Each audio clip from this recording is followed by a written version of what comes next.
Today I am going to tell you such an astonishing and unique bank robbery story, in which the thief neither took anyone hostage to loot the bank, nor used any tunnel to escape.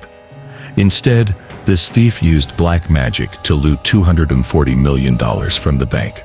The most shocking thing was that even after committing such a huge robbery, this thief lived a very luxurious life and was never caught. This robbery came to be known as the biggest and most perfect robbery of Dubai, because of which one bank almost reached the verge of shutting down, and the Emirates government even took help from the US government to catch this thief. But they still failed to catch him. So who was this thief? How did he commit such a big robbery? And why was he never caught? This in itself is very astonishing and thrilling. The mastermind of this robbery was Babani Sissoko, who was a resident of Mali City in West Africa. The story begins in the year 1995 when Sissoko goes to Dubai on a business visa for travel. This was the time when the Dubai government was promoting tourism in its country and wanted people from every corner of the world to come and do business in Dubai. Sissoko too was very impressed by Dubai's glamour and sparkle, and that was when an unusual idea of fraud came to his mind, one which shook the entire Dubai government. To execute this fraud and robbery, one morning Sissoko reaches a bank in Dubai called Dubai Islamic Bank. This bank was one of the biggest banks in Dubai, having branches in every city of Dubai. Because it was morning time, all the bank employees were busy in their own work. When Sissoko reached the bank counter and said that he wanted to meet the bank manager named Mohammed Ayub, the employee at the counter kept asking Sissoko again and again what work he had with the manager, but Sissoko kept saying that he would only talk after meeting the manager. Since in Dubai banks the post of bank manager was a high-profile rank, to meet them you had to take an appointment first. But Sissoko had no appointment, and he kept insisting again and again to meet the bank manager. This matter started irritating the bank employees, but upon Sissoko's continuous insistence, his meeting with the bank manager was fixed, which was to take place half an hour later. As soon as Sissoko met the bank manager, the manager asked why he wanted to meet him. In reply, Sissoko said he wanted a car loan. Since for taking a car loan it was very necessary to have a job or some income, and Sissoko was neither a resident of Dubai nor had he been there for long, the bank manager refused to give him the car loan. But somehow Sissoko trapped the bank manager in his words and convinced him to agree for the car loan. After this meeting, Sissoko thanked the bank manager and invited him to his house for dinner. At first the bank manager did not agree for this dinner invitation, but when Sissoko told him that he was going to show him something in his house that he had never seen in his entire life, then the bank manager agreed to the dinner invitation. Hearing this, the curiosity of bank manager Ayub kept increasing as to what Sissoko was going to show him, and finally that night he reached Sissoko's house for dinner. As soon as the bank manager reached Sissoko's house, Sissoko welcomed him, and after some talk, Sissoko took him into a room. This room was quite dark, completely filled with smoke and some objects. Seeing this, bank manager Ayub got very nervous, and then Sissoko told him something after which Ayub could not believe his own ears. Sissoko told Ayub that he was a sorcerer who used jinns to double money. This meant that whatever money was given to him, he would return it doubled. Ayub was listening carefully to Sissoko's words, and the atmosphere of that room was forcing him to think whether there was some truth in Sissoko's word. To clear his doubt, Ayub asked one of his relatives to bring As soon as the money arrived, Ayub gave it to Sissoko, and both of them went inside that dark and smoky room, which looked exactly like a magician's chamber. After going inside, Sissoko took that money, sat in the middle of the room, and after some time music started playing inside the room. Then Sissoko started throwing something into the burning coals, after which the smoke in the room increased even more. Along with the rising smoke, Sissoko began chanting some mantras and started moving his body side to side. Bank manager Ayub was just standing there watching everything, when suddenly the electricity of the entire house went out. At that moment from the next room came a very loud noise. This noise was of the next room's door opening, from which a man came running outside screaming that a jinn had attacked him. Seeing this, bank manager Ayub was completely shocked and didn't understand what to do. Watching Ayub's astonishment, Sissoko laughed very loudly and said that such things keep happening when working with jinns, and maybe the jinn was unhappy because Ayub was there. Therefore, Sissoko told Ayub to go outside the flat for some time, and when the money doubled, he would call him back inside. So Ayub stood outside Sissoko's flat waiting, from where he could clearly hear the music, the noises, the smoke coming from under the door and the lights flickering. After some time, the noises and lights stopped, and then the flat's door opened. At the door stood Sissoko, who called Ayub inside the room. When Ayub went inside, he saw the whole room was filled with smoke, and then his eyes fell upon a table. On that table a lot of money was placed. Pointing toward the table, Sissoko said to Ayub, "Here is your doubled money. You gave me $27,000, and now this has become $5,000. Seeing this, Ayub couldn't believe his own eyes. When he counted the money, it really was $54,000, double of what he had given. After the money doubled, bank manager Ayub was convinced that Sissoko was truly a magician who could double money.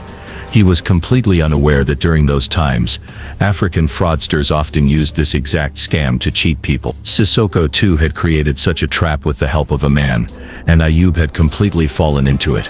Now Ayub started thinking that the more money he gave to Sissoko, the more doubled money he would receive. Because of this, he opened an account in the same bank for Sissoko, into which he kept transferring money.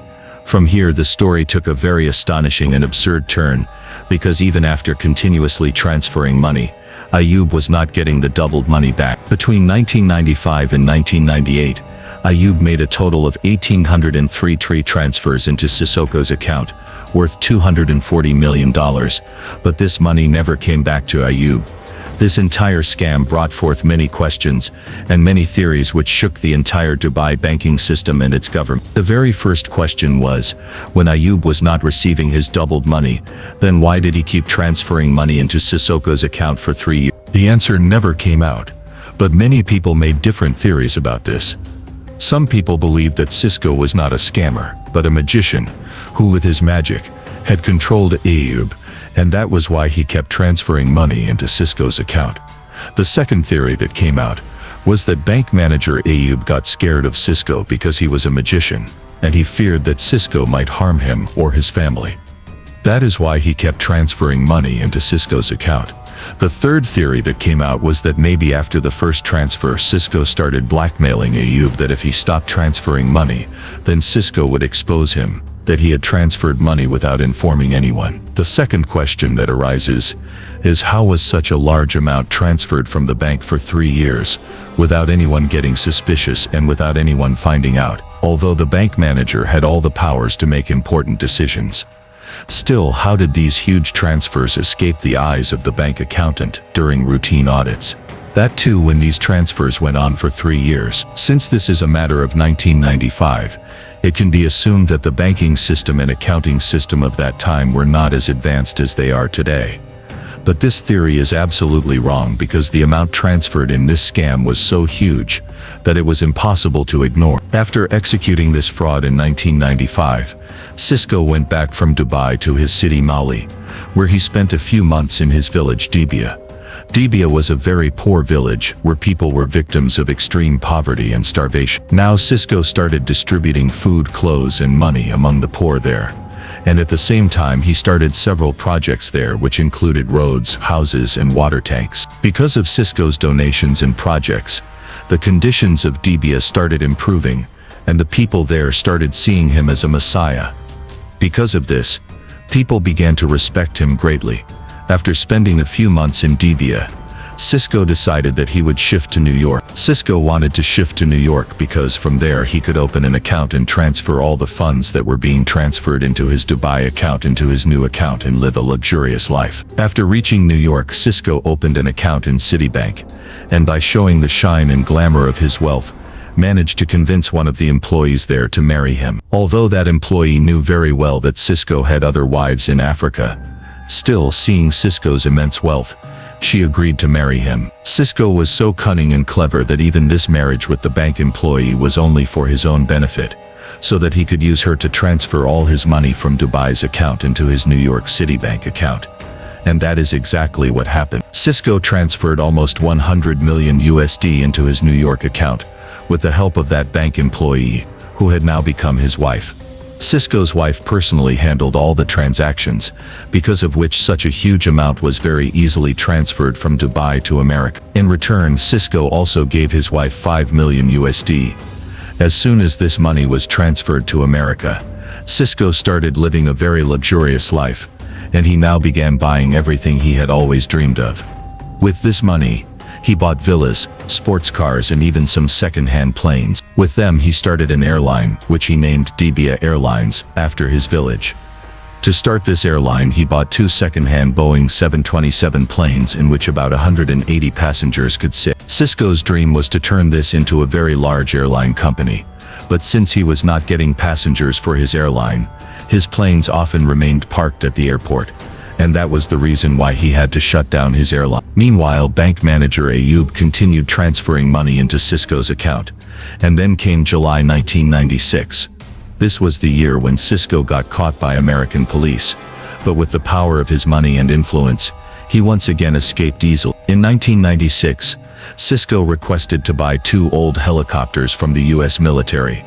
When asked why he wanted to buy the helicopters, he said that he would use them as air ambulances, to take injured and sick people from one place to another for treatment in his village. But the US government rejected Cisco's request because they began to suspect that Cisco was lying, and that he might use these helicopters for drug trafficking and arms trafficking, which could damage the image of the US military. Seeing this, Cisco, through an associate, offered a 30,000 USD bribe to a US military officer.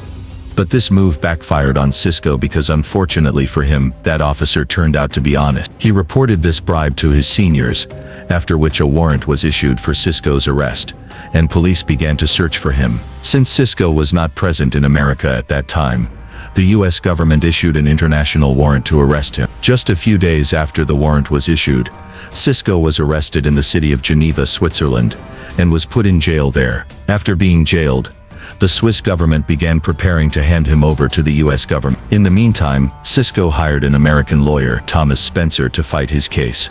Cisco told Thomas to come meet him in Geneva prison so that he could discuss the case with him.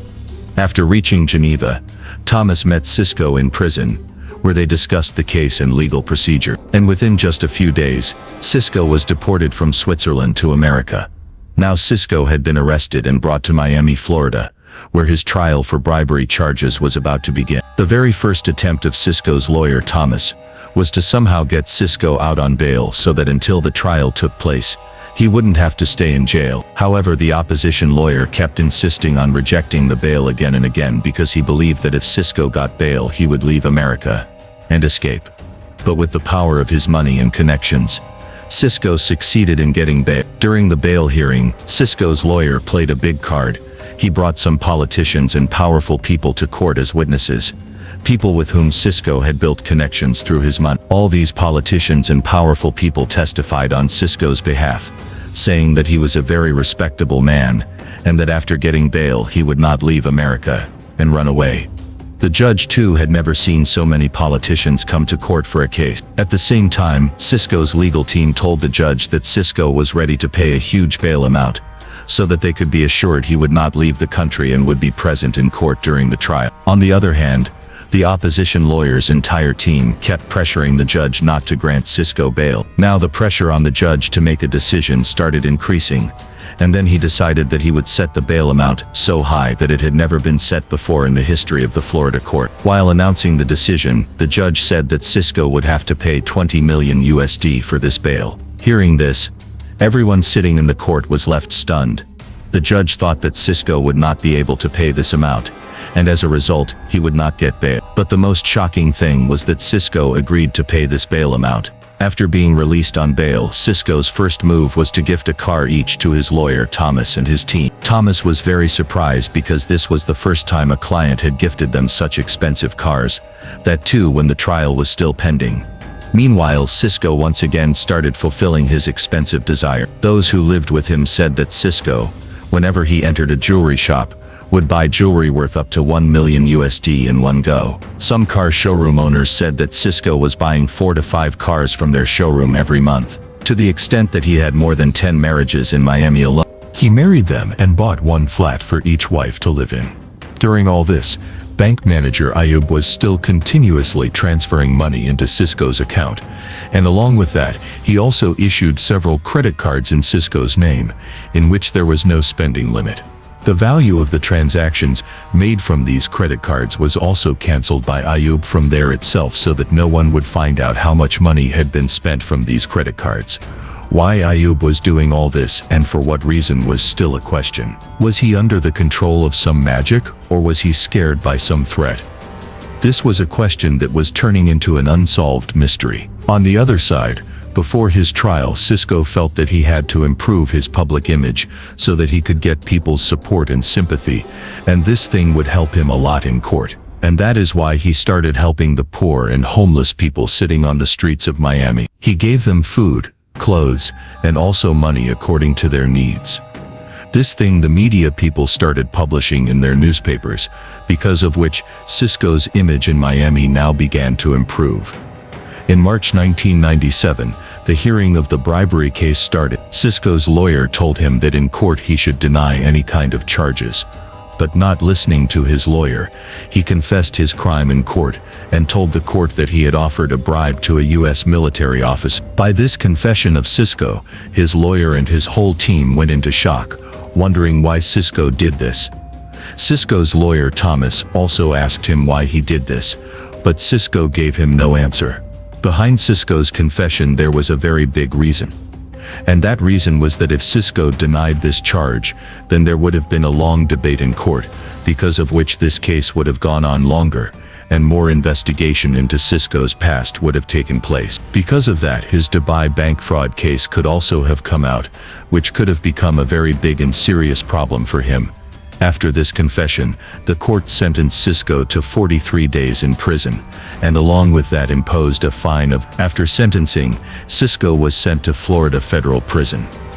After serving 22 days of his sentence, the court placed a deal in front of him. The deal was that Cisco would give a donation to the government to buy homes for homeless people, and in return he could spend the remaining days of his sentence under house arrest in his home. Cisco immediately agreed to this deal and gave a $1 million donation to the government. After this donation, Cisco was put under house arrest in his own home, where he completed the remaining days of his sentence. As soon as he completed his sentence, Cisco immediately left America and went back to his city Mali, where the people of his village welcomed him with great celebration. Now the year 1998 had come, and bank manager Ayub was still continuously transferring money into Cisco's account, but Cisco never made any effort to save this money. He either spent this money on his own luxury or used it for the welfare of his village and people, where on one hand, the people of his village began to consider him a messiah. On the other hand, the people of Miami also gave him the title of Robin Hood, because during his trial he had helped many people there, in which he had spent several $100,000. Meanwhile, in 1998, a very big audit took place in Dubai Islamic Bank, for which accountants were called from England. In this account audit, the accountants started checking the bank transactions of the last 5 years, in which they discovered that several $1 million were missing from the bank, for which there were no entries or records. On the other side, bank manager Ayub had already told his colleague about how he had transferred several $1 million into the account of a magician named Cisco, in the hope that he would double the money, but till today he had not received even a single dollar back. When Ayub's colleague asked him how much total amount he had transferred, Ayub could not gather the courage to say it out loud, and instead he wrote it on a paper. On that paper it was written 90 million dirhams, which was about 2. Seeing this, the ground slipped from under his colleague's feet, and he began to feel that now this bank would collapse. As soon as this news began to spread outside, the bank's customers started standing outside the bank in protest, demanding the return of their deposited money. Seeing the bank crisis and the increasing protest of the bank's customers, the Dubai government decided to step in. The next day in the newspaper, this news was printed that everything was under control and that the responsibility of keeping the deposits safe was on the Dubai government and the central bank. In the newspaper it was also printed that the investigation of this fraud was ongoing, and bank manager Ayub had been arrested. Since this was a private bank, most of the losses in this fraud were borne by the bank owners, and the rest of the losses were covered by the Dubai government, in exchange for which they took ownership of a large part of the bank's asset. In this investigation, as soon as the New York City bank account of Cisco was discovered, Dubai Islamic Bank filed a lawsuit against Citibank. In this lawsuit, Dubai Islamic Bank alleged that by accepting such large amounts of transfers into their bank accounts,